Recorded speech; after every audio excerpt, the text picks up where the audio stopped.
Here on Trikashasan, we talk of these two, man or Shiva and woman or Shakti, but never not meant man versus woman, neither action versus feeling. It is always man, Shiva, recognizing his own woman, Shakti, and she is his own awareness. He is her own pure I-ness. He is her own reflection. Now, he is the brutal double-edged sword, always cutting sharp clarity to differentiate, to speak this and that with his logical mind. She is remembrance of nearness, intense warmth, nourishment, and refuses to let cut become a wound. Without man, there is no edge, but mere glitch or booby blur. She becomes corrupt, becomes adharma. Without woman, that edge turns into cruelty and begins to cut everything, everywhere, because he forgot why he cuts. Now, there is no hierarchy here. There should not be any dominance of one, but both needs one another. It is an alignment of consciousness standing and energy flowing, yet never separate, neither existing alone. They are one together alone. Whenever man tries to act alone without woman beside him, he becomes only the khandan, an endless breaking. He begins to do analyzation of everything without the touch or trace of soul. He is brutal intellect, drinking his own sharpness, but it's just like taking his own piss. This is what you see in our society. There are only systems that they think they know how to separate, but forgot how to relate. Woman then appears as adharma, corruption, and chaos, not because she is chaotic, but man abandoned her guidance. Trikashasan speaks that imbalance isn't a sin, but it's aprama, misrecognition.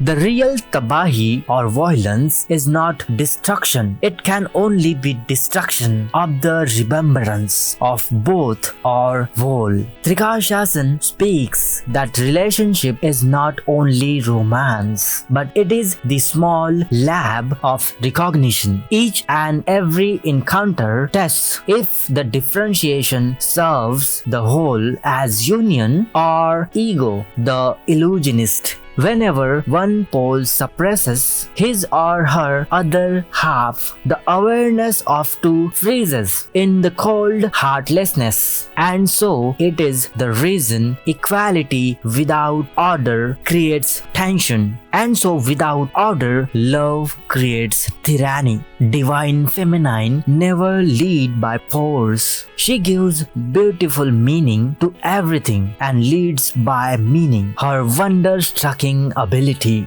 Divine masculine never not follow blindly. He is a precisionist, perfectionist, and always follows precision. Only there then action cuts where it needs and must. Never not the easy part where it looks easy.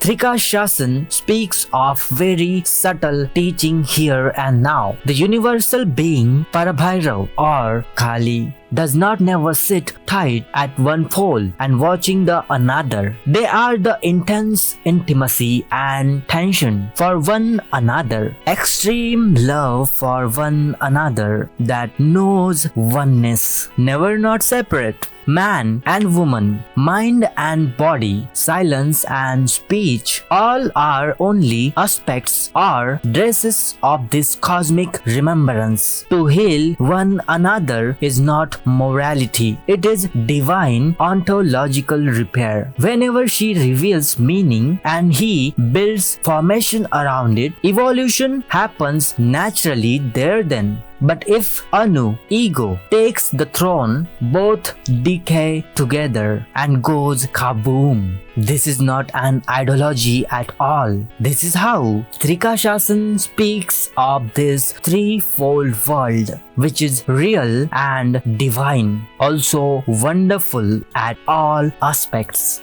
So, Trikashasan speaks of the universal being alone, one standing encompassing all directions. But do not misunderstand this as he single or she single. Rather, this is an in-living throbbing between he and she. When the separation begins to think itself like something real, the universal being looks far, far away. When he remembers her, the universal being is spontaneous. Man and woman are not social identities or roles here. They are exactly moving yantras of this cosmic play. Their melap or union is not only romance, it is metaphysics throbbing in flesh. When rightly united, their union not only dissolves difference, but also he stays sharp, she stays deep, and the pratyabhijna, the recognition, is revealed. So is the reason Trikashasan worships never not only stillness and never not only movement. The cosmos reveals a love story in which recognition replaces forgetfulness. All relationships are wounds in this narrative, not because that universal being is offended, but because it wills to become fragmented. To touch this relationship rightly is to touch intimate divinity. To misuse relation is basically reenacting original misrecognition in an endless loop. Trikashasan aims not idle but necessarily at not balance. Balance is booby trap, a dead cemetery. We aim at ecstatic brutal intimacy, a genuine world order where devotion to whole stand upon the highest throne beyond the limited ego performance, where she unveils meaning first and he builds calmly without rushing ahead of it. If he tries to create meaning, he gets violent. If she tries to enforce structure, she becomes exhausted. Trikashasan speaks that evolution happens when he and she remain in their own dharma only and embrace each other. It's not moral preaching, but an architecture of universal consciousness. An intelligent, dignified civilization, a true relationship. Even a single speck of thought survives when the meaning leads and obeys only, or else the decay is inevitable.